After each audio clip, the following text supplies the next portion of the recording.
Maintenant, on va suivre Jacques de Jandil qui, tous les étés, nous emmène à la rencontre de ceux qui ont quitté la France, ce qu'on appelle les expats. Et là, nous allons en Corée du Sud faire connaissance avec Sami. Sami s'est installé il y a 5 ans. Il a même rencontré la femme de sa vie et c'est un homme visiblement très heureux.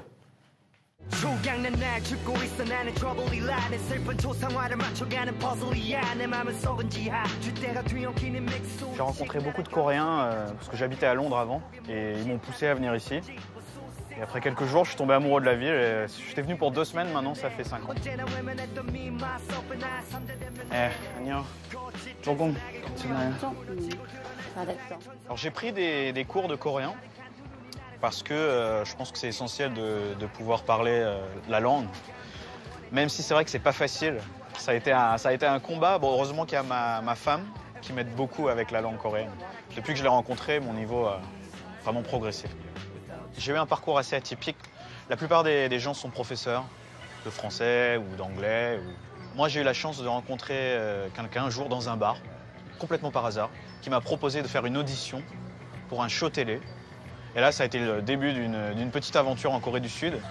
Et donc, je me suis retrouvé à tourner toutes les semaines dans des séries, des espèces de séries télé coréennes.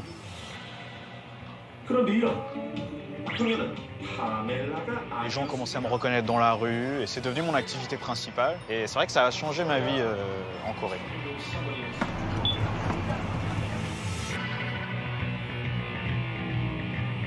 C'est une société qui va très vite, hein, sur tous les aspects. Pour monter une entreprise, il faut 2-3 jours. Pour la fermer, il faut 2-3 jours. Il y a ça 1 an et demi maintenant, j'ai monté une petite entreprise de voyage. J'avais une passion qui était de faire vivre à d'autres personnes ce que moi j'avais vécu en Corée. Et la seule chose que j'ai trouvée, c'était le tourisme, le voyage.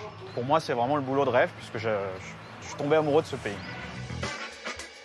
Séoul, c'est vraiment une ville, si on a envie de sortir le soir pour s'amuser, il n'y a pas de problème. Déjà, ça coûte pas cher. Quand on est jeune, c'est quand même un avantage. Et puis, tout est ouvert presque 24 heures sur 24. On va aller faire un karaoké, on va aller au restaurant, on va aller dans un bar, on va aller refaire un karaoké, comme ça jusqu'à 5 heures du matin.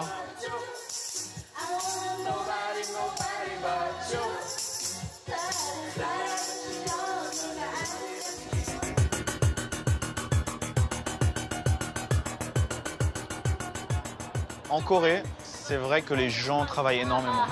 Oh. Spicy, man. Quand on est français, on parle des 35 heures. Pour les Coréens, c'est quelque chose qui paraît complètement incroyable. 35 heures dans une semaine ou en 3 jours? Non, dans une semaine. Ils veulent pas y croire, pour eux c'est impossible. Les Coréens, légalement, ils doivent travailler 41 heures, 42 heures. Mais en fait, ils en vont plutôt 50, 60. Les gens vivent pour le travail et pas le contraire. C'est ça la Corée du Sud. Bah moi, je vis en Corée, mais je suis un peu coréen maintenant. Mais j'ai quand même mon côté français qui fait que j'ai envie de profiter un petit peu de la vie aussi. Joli parcours que celui de Sami à Séoul. Si peu de Français s'établissent en Corée, ils sont de plus en plus nombreux à y venir en touriste. Si ce pays en perpétuelle effervescence vous intéresse, vous obtiendrez toutes les informations sur le site de l'émission. À très bientôt, bonne journée.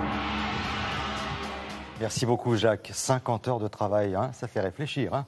C'est impressionnant. On va réfléchir avant de s'installer.